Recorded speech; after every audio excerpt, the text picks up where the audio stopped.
L'allarme degrado è una sirena che suona forte, una sirena virtuale che irrompe sui social network. È il popolo di internet a lanciare l'SOS, una lettera aperta su Facebook con cui il Comitato Cittadini di Mestre chiede un incontro urgente al prefetto, al questore, al commissario straordinario e al governatore veneto. Sto continuando a fare tavoli tecnici con tutti gli operatori sul territorio perché ritengo che soprattutto fenomeni come quelli del degrado urbano possano essere combattuti o perlomeno alleviati e attenuati con il concorso di tutti. Immediata la risposta del nuovo questore di Venezia, Angelo Sanna, che proprio in questi giorni sta organizzando e partecipando a tavoli tecnici per trovare una soluzione con tutte le istituzioni, a cominciare dal comune, visto che in prima linea nella lotta al degrado c'è proprio la polizia municipale.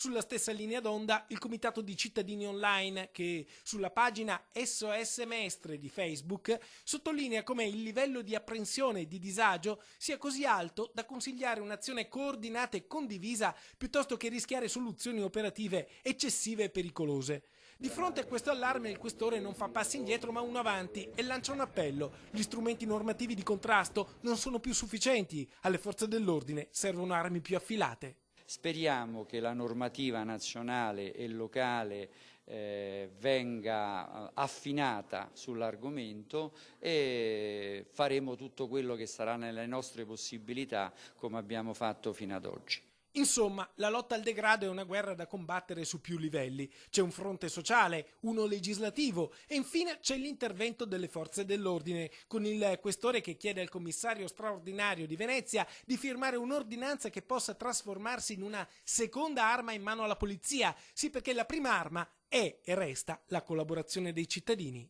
La collaborazione dei cittadini c'è, le segnalazioni ci arrivano puntuali e le risposte arrivano puntuali. Certo, i riferimenti normativi per combattere i fenomeni del degrado non sono particolarmente pressanti e capaci di produrre dei risultati visibili nell'immediato.